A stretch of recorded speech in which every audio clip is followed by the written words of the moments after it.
Hello दोस्तों, quick IAS में आपका स्वागत है। आज हम लोग करंट अफेयर के तहत एक ऐसी नीति के बारे में बात करेंगे जो किसी भी मेंस एग्जाम में आ सकता है, और वो कूटनीति है, चीन की कूटनीति है। चीन के अभी राष्ट्रपति बने हैं, तीसरी बार कार्यकाल के लिए चुने गए हैं शी जिनपिंग। तो शी जिनपिंग की ये कूटनीति का नाम जो है वो है भेड़िया योद्धा कूटनीति। एग्जाम में आपसे पूछा जा सकता है वो सिंपल सा क्वेश्चन कि भेड़िया योद्धा कूटनीति किसकी है, वुल्फ वॉरियर डिप्लोमेसी किस देश की है? तो ये है चाइना की।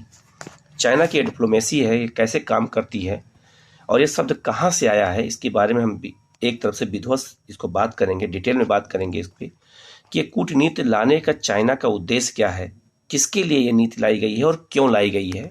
ठीक है, यहाँ साफ साफ लिखा हुआ है, आपकी स्क्रीन पर दिख भी रहा होगा। यह शब्द जिसने लोकप्रियता हासिल की है विशेष रूप से शी जिनपिंग का पूरा नाम है, इसको शॉर्ट फॉर्म में लिखा गया है। शी के राष्ट्रपति बनने के बाद भेड़िया योद्धा कूटनीति चीनी सरकार के लिए चीन से परे अपनी विचारधारा का विस्तार करने, ध्यान से देखिएगा, जो भेड़िया योद्धा कूटनीति है उसका पहला काम क्या है कि चीन से परे, चीन से आगे बढ़कर चीन अपनी विचारधारा का विस्तार करने के लिए इस कूटनीति का सहारा लिया है। दूसरा, पश्चिम का मुकाबला करने, पश्चिम मतलब जो पश्चिमी देश हैं, चाहे वो यूरोप हो और चाहे वो अमेरिका हो, उनका मुकाबला करने के लिए तथा अपनी रक्षा करने के एक रणनीति का नाम क्या रखा गया है? भेड़िया योद्धा कूटनीति। इसमें होता क्या है इसकी हम लोग चर्चा करेंगे, लेकिन ये ध्यान देना कि जो भेड़िया योद्धा कूटनीति है ये चीन की कूटनीति है और शी जिनपिंग के इसी कूटनीति के तहत इसमें काम कर रहे हैं। और इसके अंतर्गत 3 काम हो रहा है। कौन कौन सा? तो चीन से परे अपनी विचारधारा का विस्तार करना है, चीन अपनी विचारधारा का जो विस्तार कर रहा है ये है। दूसरा, पश्चिम का मुकाबला करना, पश्चिमी देशों का मुकाबला करने के लिए और अपनी रक्षा करने के लिए एक रणनीति अपनाई है। किसने? चाइना ने। इसी नीति को कहा जाता है भेड़िया योद्धा कूटनीति। ठीक है, आगे बढ़ते हैं हम लोग। इसमें और क्या चीजें कही गई हैं? इसमें कहा गया है कि चीन के राष्ट्रपति शी जिनपिंग को राष्ट्रपति के रूप में तीसरे कार्यकाल के लिए समर्थन मिलेगा। कूटनीति की उनकी भेड़िया योद्धा शैली ने विशेष रूप से ध्यान आकर्षित किया है। इस बार बहुत चर्चा का विषय रहा है, इसलिए एग्जाम में ये पूछा जा सकता है। आने वाले किसी भी एग्जाम में यहां से क्वेश्चन आएगा, ये स्वाभाविक है। ये नीति क्या है? यह संचार की अधिक आक्रामक नीति है। याद रखना, इसमें संचार का यूज किया जाता है और कैसे किया जाता है अभी उदाहरण के साथ बताऊंगा, समझ में आपको आ जाएगा। संचार की अधिक आक्रामक और टकराव की शैली के लिए एक अनौपचारिक शब्द है जिसे चीनी राजनयिकों, जिसे हम राजदूत कहते हैं, उसी को राजनयिक कहते हैं हिंदी में, और चीनी राजनयिकों ने पिछले 1 दशक से इसे अपना लिया है। इसका मतलब यह है कि किसी देश के खिलाफ, याद रखना, जो भेड़िया योद्धा कूटनीति है बहुत सिंपल है, ये समझना है कि ये भेड़िया जैसे बहुत ज़्यादा आक्रामक होता है डराने में, वही काम चीन कर रहा है हर देश को डराने में। कैसे कर रहा है? अपने संचार व्यवस्था के माध्यम से। ठीक है, संचार व्यवस्था के माध्यम से वो कर रहा है और दूसरे देशों के खिलाफ झूठ फैलाने का काम कर रहा है सोशल मीडिया के माध्यम से।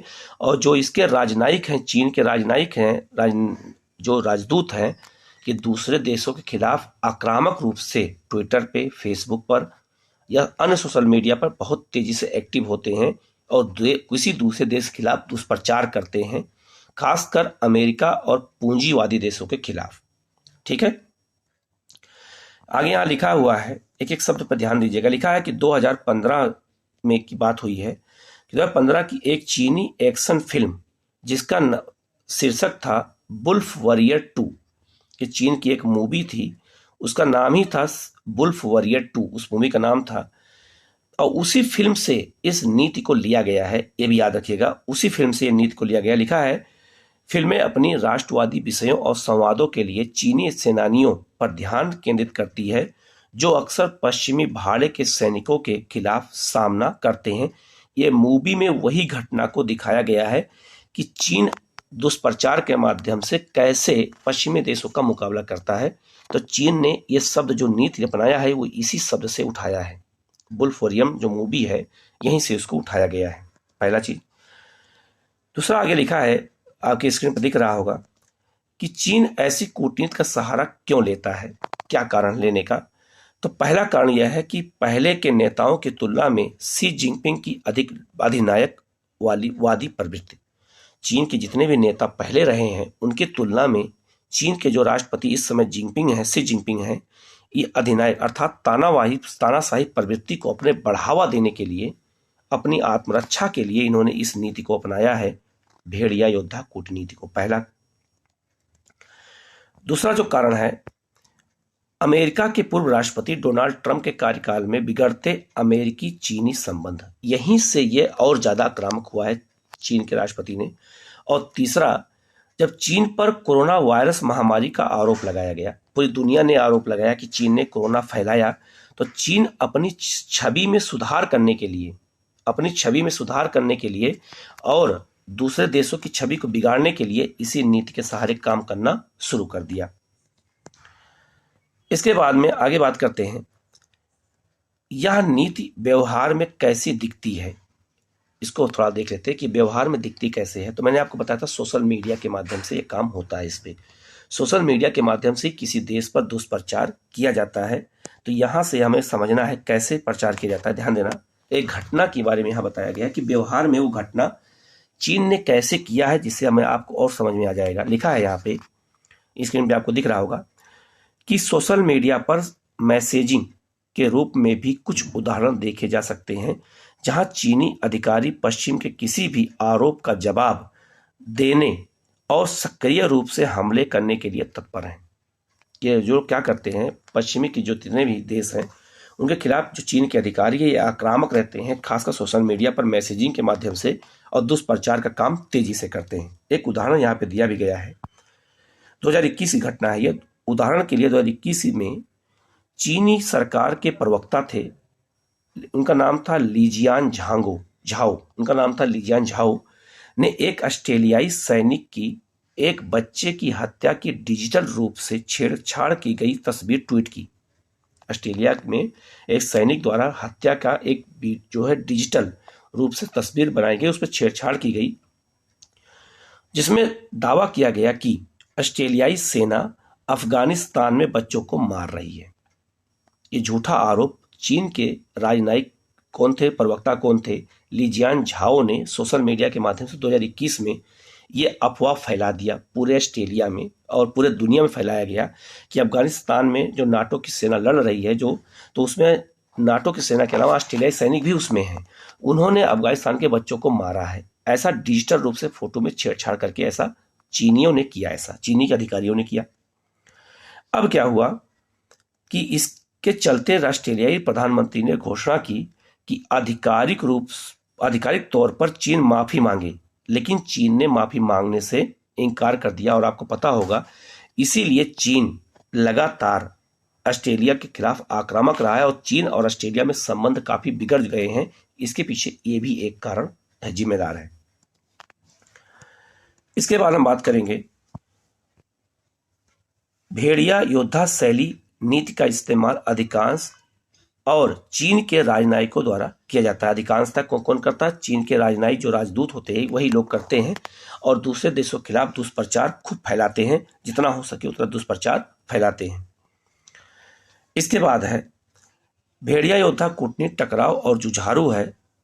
इसके समर्थकों ने सोशल मीडिया और साक्षात्कारों, इंटरव्यू में, कहीं मीडिया के सामने जब इंटरव्यू देते हैं, सोशल मीडिया और साक्षात्कारों में चीन की किसी भी आलोचना की जोरदार निंदा की है। कौन, चीन के नेताओं ने, वहां के राजनयिकों ने। भेड़िया योद्धा कूटनीति 2017 से उभरना शुरू हुई। यह शी जिनपिंग की राजनयिक महत्वाकांक्षाओं के साथ साथ चीनी सरकार के अधिकारियों के बीच पश्चिम से चीन विरोधी शत्रुता से जुड़ा हुआ है।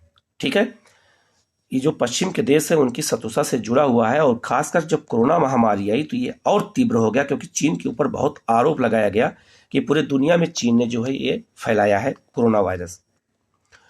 इस नीति ने चीनी राजनयिकों को सोशल मीडिया पर सक्रिय होने और विवादास्पद साक्षात्कार देने के लिए प्रोत्साहित किया। चीन के जो प्रवक्ता हैं, राजनयिक हैं, ये जानबूझकर सोशल मीडिया पर सक्रिय होते हैं और विवादास्पद साक्षात्कार देते हैं और हर देश को भड़काने का काम करते हैं। यही कहते हैं, इसे कहते हैं जो है आपका भेड़िया जो है शैली कहते हैं, कूटनीति कहते हैं, इसी को शैली युद्ध कहते हैं। चीन का कहना है कि भेड़िया योद्धा कूटनीति पश्चिमी राजनयिकों की सोशल मीडिया उपस्थिति के लिए एक आवश्यक प्रक्रिया इन्होंने बताया, और भेड़िया योद्धा कूटनीति खतरों और अल्टीमेटम का उपयोग करती है। ये खतरों का और खूब अल्टीमेटम देती है, तो हम ये करेंगे, हम वो करेंगे, धमकी देने का काम ये करती है। ये चीन द्वारा इसी नीति का अपनाया गया है, उसी को नाम दिया गया भेड़िया योद्धा कूटनीति। आने वाले किसी भी एग्जाम में इससे जुड़ा हुआ क्वेश्चन आपसे पूछा जा सकता है एग्जाम में कि ये शैली, ये युद्ध जो कूटनीति है, ये कूटनीति किस देश की है, ये आपसे पूछा जा सकता है। और ये जो है कहाँ से ली गई है और इसको जो है क्यों अपनाया गया है, किसके लिए अपनाया गया है, मैंने पूरी बात बता दी है। अगर इसमें आपको कोई डाउट लगे इस पूरे टॉपिक में, तो आप कमेंट बॉक्स में कमेंट कर दीजिएगा, तो उसका सिल्यूशन आपको बताया जाएगा। आप लोग इस वीडियो को लाइक कर लीजिएगा, शेयर कर लीजिएगा और हमारे चैनल को सब्सक्राइब कर लीजिएगा। किसी भी क्वेश्चन में कोई डाउट हो तो आप कमेंट बॉक्स में करके पूछ सकते हैं। Okay, thank you.